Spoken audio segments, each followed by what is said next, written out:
things I had to do was when I was still working at going to tell I had two bosses I reported to. I was still going to tell them that my husband had this disease, that it would not affect my work, but I just felt like I needed to let them know because my job involved traveling. And I knew at some point I would not be able to travel. So I always kept that in mind, hoping that I could get to my plan was to retire by 60, that I could get to 60. I just retire at that point and, just keep things as stabilized as I could and get through. I mean, really, it's getting through the day. Just get through today, not worry too much about how things are going to be 5 years from now, 10 years from now. Just get through today. And how do you think that your husband was feeling throughout this whole journey as well?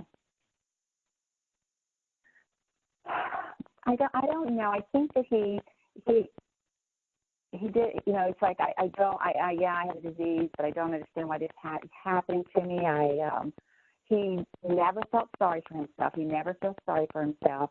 He never complains. He's not a complainer. There's a certain level of acceptance. He would go to doctors, and one of the first questions is, "Are you depressed?" And his answer always is no. Now, is that true or not? I have my suspicions, but that would be him just sucking it up and saying what he felt he should say. Mm-hmm. What do you think, so what has been maybe your greatest fear through that process? What were you maybe worried about or thinking about? As long as I was working, my concern was being able to go to work, do the best job I could there, but yet take care of Dave also, make sure he has everything he needs. It's almost going back to a working mother, leaving a newborn and, having guilt for going to work and then having guilt for not going to work. Mm-hmm. So I had those same feelings. And do you know maybe what Dave's fears would have been through that process, if he expressed them to you? I think not being able to be able to do things, to do what he wants to do. At one point he told me that one of the things that he missed the most was driving. I never was allowed to drive. He always drove us everywhere, and he missed driving. Mm-hmm. So some of the things that he loved to do, he missed. And I think there's a whole sadness that comes, along with that. Early in the diagnosis, when we had our other house, he would fix everything, and so he would tell me how to fix things. He would tell me how to repair a screen or things that he would just walk me through and tell me how to do things, and I would just do it. And he enjoyed doing that. I have pictures of him on a wheelchair. I pushed a wheelchair up to a bush, and he'd be trimming a bush just because he couldn't stand, but he still had strong upper body strength. So I think just missing doing all those things. I think probably a tremendous amount of sadness. If going into depression, I don't know. I don't know if I would go that far. Mm-hmm.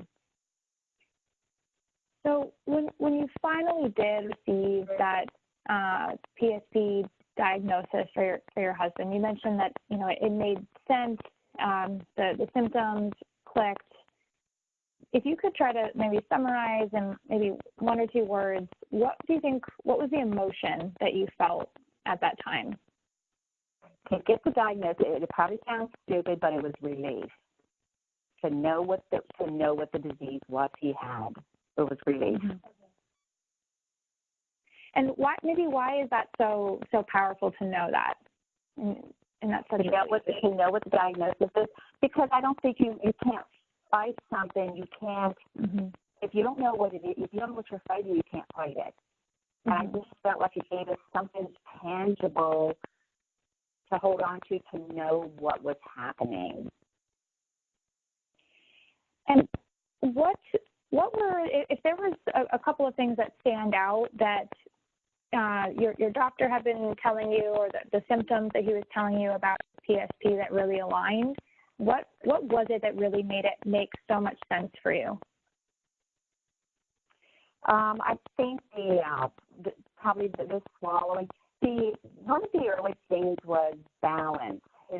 He was losing his balance, and I don't know if I don't think that's true with Alzheimer's patients. I don't know all the symptoms, but I'm just thinking that the balance. Now I know other patients with PSP, one of the symptoms is falling backwards. Dave never fell backwards. Dave will fall forwards and he will fall on his head.